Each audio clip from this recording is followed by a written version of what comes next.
அனைவருக்கும் வணக்கம். இன்று உங்களிடத்திலே நான் பேசக்கூடிய செய்தி மேற்கு தொடர்ச்சி மலைகளை பற்றியது. உலகத்திலே பயோடைவர்சிட்டி ஹாட்ஸ்பாட்ஸ் என்று சொல்லக்கூடிய பல்லுயிர் பெருக்கம் அதிகம் இருக்கக்கூடிய இடங்களை பார்ப்போமேயானால் அதில் மிகவும் முக்கியமான ஒரு இடம் இந்தியாவிலே இருக்கக்கூடிய இந்த மேற்கு தொடர்ச்சி மலைகள்.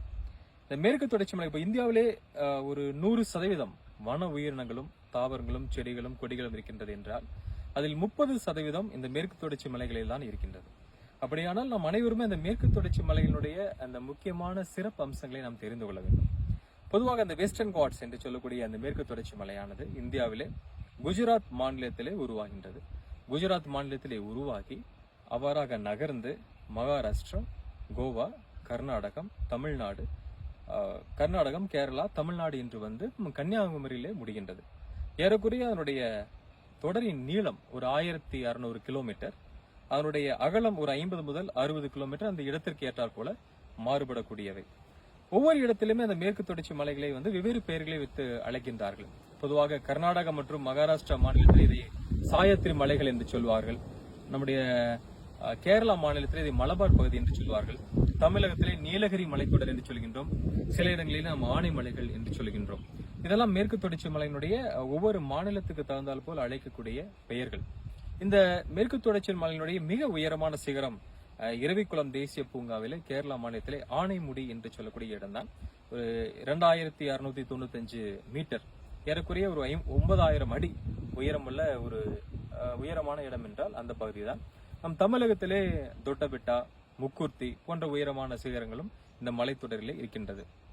இந்த மேற்கு தொடர்ச்சி மலையானது பொதுவாக இந்த இந்தியாவினுடைய இந்த மேற்கு புறமாக வரக்கூடிய ஒரு பகுதி, ஒரு மலைத்தொடர். இதை ஒட்டி அரபிக்கடலானது அமைந்துள்ளது. சோ அந்த அரபிக்கடலிலே இருக்கக்கூடிய எழக்கூடிய அந்த குளிர்ந்த காற்றுகள் எல்லாம் தடுத்து அதை ஒட்டியுள்ள மாநிலங்களுக்கு மிக அழகான தேவைப்படும் நேரத்திலே இந்த மழை பொழிவு தருகின்றது. பொதுவாக இந்த தென்மேற்கு பருவமழை உருவாவதற்கு ஒரு மிக முக்கியமான காரணமாக இந்த மேற்கு தொடர்ச்சி மலைகள் அமைகின்றது. அது மட்டுமல்லாமல் இந்த தக்கான பீடபூமி என்று சொல்லக்கூடிய அந்த மத்திய பகுதியில அதிகமான மழை கிடைக்காமல் போவதற்கும் இந்த மேற்கு தொடர்ச்சி மலை ஒரு காரணமாக இருக்கின்றது. ஏனால் ஒரு மலை மறைவு பிரதேசமாக அந்த பகுதியெல்லாம் அமைந்து விடுகின்றது என்பது ஒரு நிதர்சனமான ஒரு உண்மை. இந்த மேற்கு தொடர்ச்சி மலையினுடைய உன்னதத்தை பார்த்து யுனெஸ்கோ என்று சொல்லக்கூடிய ஒரு அமெரிக்க நாட்டைச் சேர்ந்த ஒரு நிறுவனமானது வேர்ல்ட் ஹெரிட்டேஜ் சைட் என்று சொல்லக்கூடிய உலக பாரம்பரியம் மிக்க இடங்களில் ஒன்றாக இதை தெரிவு செய்து வைத்திருக்கிறார்கள். அதற்கான காரணம் என்ன? பொதுவாக இந்த மேற்கு தொடர்ச்சி மலைகளிலே மட்டும் ஒரு 5000க்கும் மேற்பட்ட பூக்கும் தாவரங்கள் இருக்கின்றது, 500க்கும் மேற்பட்ட பறவைகள் இருக்கின்றது, அதே போல ஒரு 300க்கும் மேற்பட்ட வன உயிரினங்கள் இருக்கின்றது. அது மட்டுமல்லாமல் ஏராளமான பழங்குடியின மக்களும் இந்த இடத்திலே இந்த மலைத்தொடரை ஒட்டி வாழ்ந்து வருகின்றார்கள். அதனால இந்த யுனெஸ்கோவானது இதை ஒரு வேர்ல்ட் ஹெரிட்டேஜ் சைட் என்று இதை நிர்ணயித்து தீர்மானித்து இதை பெருமைப்படுத்தி வருகிறது. இவை அனைத்தும் நாமும் பெருமைப்படக்கூடிய ஒரு விஷயம்.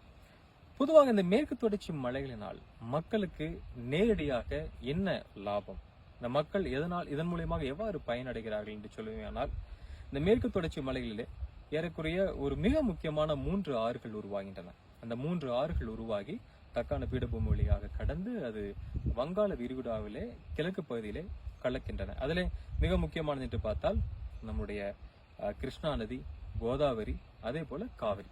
இந்த 3ம் மேற்கு தொடர்ச்சி மலையிலே மேற்கு புறமாக உருவாகி வங்காள விரிகுடாவிலே கலக்கின்றது.